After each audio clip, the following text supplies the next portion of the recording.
ಮಹಿಳೆಯನ್ನ ಹಿಂಬಾಲಿಸಿದಂತಹ rowdy sheeter ಧರ್ಮದೇಟನ್ನು ತಿಂದಿದ್ದಾರೆ. ಊಟಗಳ್ಳಿಯಲ್ಲಿ rowdy ಶೀಟರ್ಗೆ ಹಿಗ್ಗಾಮುಗ್ಗ ಥಳಿಸಿದ್ದಾರೆ ಮಹಿಳೆಯರು. ನಡು ರೋಡಲ್ಲಿ ಥಳಿಸಿರೋದು ಆತ ರೌಡಿ ಶೀಟರ್ ಅಂತೆ. ಧರ್ಮದೇಟ್ ಬಿದ್ದಿದ್ದಾರೆ. ಮಹಿಳೆಯನ್ನ ಹಿಂಬಾಲಿಸಿಕೊಂಡು ಬಂದಿದ್ದಾನೆ. ಬಂದಿರೋದು ಅಷ್ಟೇ ಅಲ್ಲ, ನಂಬರ್ ಕೇಳಿದ್ದಾನೆ ಇದ್ದ. ಹುಣಸೂರು ರಸ್ತೆಯಲ್ಲಿ ರಾಜೇಶ್ಗೆ ಮಹಿಳೆಯರು ಪಂಚ್ ಕೊಟ್ಟಿದ್ದಾರೆ. ಮಹಿಳೆ ಫೋನ್ ನಂಬರ್ ಅನ್ನ ಪಡೆದು ಅಸಭ್ಯವಾಗಿ ವರ್ತಿಸಿದ್ದ, ಅಸಭ್ಯವಾಗಿ ಮಾತನಾಡಿದ್ದ. ರೋಡ್ನಲ್ಲಿ ನಡೆದುಕೊಂಡು ಹೋಗ್ತಾ ಇದ್ದಂತಹ ಸಂದರ್ಭದಲ್ಲಿ ಅಸಭ್ಯ ವರ್ತನೆ ತೋರಿತು. ಆಗ ಕೈಗೆ ಸಿಕ್ಕಂತ ರಾಜೇಶ್ಗೆ ಮಹಿಳೆಯರು ಹಿಡಿದು ಹಿಗ್ಗಾಮುಗ್ಗ ಥಳಿಸಿದ್ದಾರೆ ಸಾರ್ವಜನಿಕರ ಎದುರಿಗೆ, ನಡು ರೋಡಲ್ಲಿ. ಮೈಸೂರು ಜಿಲ್ಲೆ ಹೆಚಡಿ ಕೋಟೆಯ ಅಗತ್ತೂರಿನ ರಾಜೇಶ್, ಈತ ರೌಡಿ ಶೀಟರ್ ಕೂಡ. ನೋಡಿ, ಇದು ಹೊಡಿತಾ ಇರುವಂಥದ್ದು ನಡು ರಸ್ತೆಯಲ್ಲಿ. ಯಾರು ಬಿಡಿಸೋಕೆ ಹೋಗ್ತಾ ಇಲ್ಲ. ಬಿಡಿಸೋಕೆ ಬಂದಂಥವ್ರನ್ನು ಕೂಡ ಅಲ್ಲಿ ಕೆಲವೊಂದಿಷ್ಟು ಜನ ತಡಿತಾ ಇದ್ದಾರೆ. ಆಗ್ಬೇಕಾಗಿದ್ದೆ ಈತನಿಗೆ ಬಿಟ್ಬಿಡಿ ಅಂತ. ಯಾಕಂದ್ರೆ ಆತ ಮಾಡಿದಂತಹ ಕೆಲಸ ಅಂತದ್ದು. ಓರ್ವ ಮಹಿಳೆಯ ಫೋನ್ ನಂಬರ್ ಪಡೆದು ಈತ ಅಸಭ್ಯವಾಗಿ ವರ್ತಿಸಿದ್ದ, ಮಾತನಾಡಿದ್ದ. ದುಡ್ಡು ಕೊಡ್ತೀನಿ ಅದು ಇದು ಅಂತೆಲ್ಲ ಮಾತನಾಡಿದ್ದ ಫೋನ್ನಲ್ಲಿ. ಯಾರು ಅನ್ನೋ ವಿಚಾರ ಮಹಿಳೆಯರಿಗೆ ಗೊತ್ತಿತ್ತು. ಈತ ರೋಡ್ನಲ್ಲಿ ಹೋಗ್ತಾ ಇದ್ದಂಥ ಸಂದರ್ಭದಲ್ಲಿ ಸಿಗ್ತಾನೆ, ಕೈಗೆ ಹಿಡಿದು ಹಿಗ್ಗಾಮುಗ್ಗ ಥಳಿಸಿದ್ದಾರೆ. ಈಗ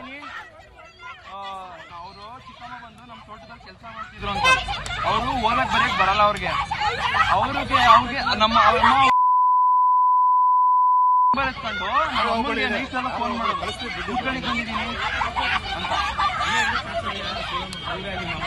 ನಮ್ಮಮ್ಮ ಇವರೇ ನಮ್ ತೋಟದಲ್ಲಿ ಕೆಲಸ ಮಾಡೋರು. ಅವ್ರ ಚಿಕ್ಕಮ್ಮ ಇವರಲ್ಲ, ಅವ್ರ ಚಿಕ್ಕಮ್ಮ. ಅವ್ರ ಫೋನಿಂದ ನಂಬರ್ ಇಟ್ಕೊಂಡು ನಮ್ಮಮ್ಮಗೆ ಕಾಲ್ ಮಾಡೋದು. ಅದಕ್ಕೆ ಪಬ್ಲಿಕ್ ಅಲ್ಲಿ ಈ ತರ ಮಾಡಿದಾಗೆ ಗೊತ್ತಾಗೋದು.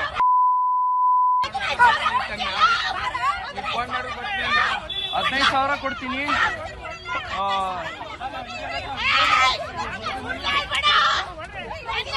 ಫೋನ್ ನಂಬರ್ ಮಮ್ಮಿ, ಫೋನ್ ತೋರ್ಸ್ಕೊಡು. ನಂಬರ್ ಫೋನ್ ಮಾಡಿದ್ಯಾ ನೆನ್ನೆ ನೈಟ್ ಈಗ ಬರ್ತೀನಿ ಅಂದ್ಬಿಟ್ಟು 5 ನಿಮಿಷ ಎಲ್ಲರೂ ಬಂದಿದೀವಿ ನಾವು.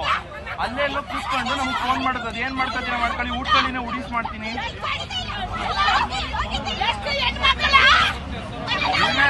ನಮ್ ಕೆಲ್ಸದ ಮನೆ, ನಮ್ ತೋಟದಲ್ಲಿ ಒಬ್ರು ಕೆಲಸ ಮಾಡ್ತಿದ್ವಿ 20 ವರ್ಷದಿಂದ.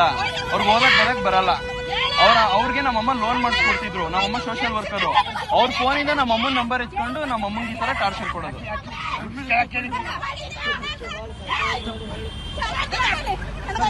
ಅವರು ಚಿಕ್ಕಮ್ಮ ಬಂದು ನಮ್ ತೋಟದಲ್ಲಿ ಕೆಲಸ.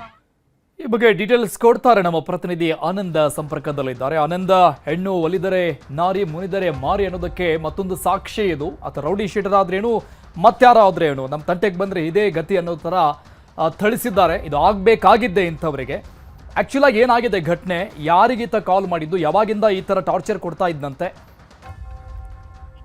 ಅರುಣ್, ಈತ ರಾಜೇಶ್ ಅಂತ ಹೇಳಿ ಮೈಸೂರಿನ ಊಟಗಳಿಯಲ್ಲಿ ಈತನ ಮೇಲೆ ರೌಡಿ ಶೀಟರ್ಸ್ ಆಗಿರುವಂತದ್ದು. ಈತ ಮೂಲತಃ ಹುಣಸೂರು ತಾಲೂಕಿನ ಅಗತ್ತೂರು ಗ್ರಾಮದವನು. ಕಳೆದ ಸ್ವಲ್ಪ ದಿನಗಳಿಂದಲೂ ಕೂಡ ಈ ಮಹಿಳೆಯ ನಂಬರ್ ಪಡೆದು ರಾತ್ರಿ ಸಮಯದಲ್ಲಿ ಕುಡಿದ ಮತ್ತಿನಲ್ಲಿ ಈಕೆ ಕಾಲ್ ಮಾಡೋದಾಗಿರ್ಬೋದು, ಲೈಂಗಿಕವಾಗಿ ಹಿಂಸೆ ಕೊಡ್ತಾ ಇರ್ಬೋದು, ಹಾಗೂ ಏನು ಈತ ನಾನು ನಿನಗೆ ಹಣ ಕೊಡ್ತೀನಿ, ಇದು ಕೊಡ್ತೀನಿ, ನಾನು ಹೇಳ್ದಂಗೆ ಕೇಳು ಅನ್ನುವ ನಿಟ್ಟಿನಲ್ಲಿ ಅಸಭ್ಯವಾಗಿ ವರ್ತಿಸ್ತಾ ಇದ್ದ ಅನ್ನುವಂಥದ್ದು ತಿಳಿದು ಬಂದಿರುವಂತದ್ದು. ಇನ್ನು ಈತನ ಬಗ್ಗೆ ಸಾಕಷ್ಟು ವಿಚಾರಿಸೋದು ಕೂಡ ಎಲ್ಲೂ ಸಿಕ್ಕಿರ್ಲಿಲ್ಲ. ಆದ್ರೆ ಈತ ಏಕಾಏಕಿಯಿಂದ ಅಗತ್ತೂರಿನಿಂದ ಹುಣಸೂರಿಗೆ ನಡ್ಕೊಂಡು ಬರೋ ದಾರಿಯಲ್ಲಿ ಮಹಿಳೆಗೆ ಸಿಕ್ಕಿರುವಂತದ್ದು. ಸಿಕ್ಕಂತ ಸಂದರ್ಭದಲ್ಲಿ ಮಹಿಳೆ ಕೋಪಗೊಂಡು ನನಗೆ ಈ ರೀತಿ ಮೆಸೇಜ್ ಮಾಡ್ತೀಯಾ ಅಂತ ಹೇಳಿ ಸುತ್ತಲೂ ಕೂಡ ಅಂದ್ರೆ ಮಹಿಳೆಯ ಸಂಬಂಧಿಕರು ಸೇರಿ ಆತನಿಗೆ ಧರ್ಮದೇಟನ್ನ ಕೊಟ್ಟಿರುವಂತದ್ದು. ಯಾಕಂತ ಹೇಳಿದ್ರೆ ಸಾಮಾನ್ಯವಾಗಿ ಮಹಿಳೆಯರು ಒಳಿದರೆ ನಾಡಿ, ಮುನಿದರೆ ಮಾರಿ ಅಂತ ಹೇಳ್ತಾರೆ. ಆದ್ರೆ ಅಸಭ್ಯವಾಗಿ ರಾತ್ರಿ ಎಲ್ಲ ಮೆಸೇಜ್ ಮಾಡುವಂತದ್ದಾಗಿರ್ಬೋದು, ಹಾಗೂ ನಾನು ನಿನ್ಗೆ ಹಣ ಕೊಡ್ತೀನಿ, ನಾನು ಹೇಳ್ದಂಗೆ ಕೇಳು ಅಂತ ಹೇಳುವಂತದ್ದಿರ್ಬೋದು, ಕೆಟ್ಟದಾಗಿ ಮೆಸೇಜ್ ಅನ್ನ ಕಳ್ಸೋದಿರ್ಬೋದು, ಇವೆಲ್ಲವನ್ನು ಕೂಡ ಈತ ಮಾಡ್ತಾ ಇದ್ದ ಅಂತ ತಿಳಿದು ಬಂದಿರುವಂತದ್ದು. ಸದ್ಯಕ್ಕೆ ಈತನನ್ನ ಧರ್ಮದೇಟು ಕೊಟ್ಟು ಈಗ ಸದ್ಯಕ್ಕೆ ಪೊಲೀಸ್ ಠಾಣೆಗೆ ಈತನನ್ನ ಕೊಂಡೊಯ್ದಿರುವಂತದ್ದು. ಅರುಣ್, ಓಕೆ ಆನಂದ್, ಇದು ಯಾವಾಗಿಂದ ಸ್ಟಾರ್ಟ್ ಆಗಿರೋದು? ಈತನ ಈ ಟಾರ್ಚರ್ ಯಾವಾಗಿಂದ ನಡೀತಾ ಇದೆ ಅಂತ? ನಂಬರ್ ಪಡೆದಿದ್ದು ಯಾವಾಗ? ಮತ್ತು ಈ ಕೇಸ್ ಏನಾದರೂ ದಾಖಲಾಗಿದೆಯಾ ಈತನ ಮೇಲೆ ಮತ್ತೆ? ಯಾಕಂದ್ರೆ ಹೇಳಿ ಈತ ರೌಡಿ ಶೀಟರ್ ಅಲ್ವಾ? ಅದನ್ನ ಸದ್ಯಕ್ಕೆ ಮಹಿಳೆ ಹೇಳುವ ಪ್ರಕಾರ ಕಳೆದ 1 ತಿಂಗಳಿಂದ ಈತ ಮಾಡ್ತಾ ಇದ್ದ ಈ ರೀತಿ ಅಂತ ಹೇಳುವಂಥದ್ದು. ಅದು ಯಾವುದೇ ದೂರನ್ನು ಇನ್ನೂ ಸಹ ದಾಖಲಿಸಿಲ್ಲ. ಸದ್ಯ ಹುಣಸೂರು ಪೊಲೀಸ್ ಠಾಣೆಗೆ ಈತನನ್ನ ಕರೆದೊಯ್ಯಲಾಗಿದೆ.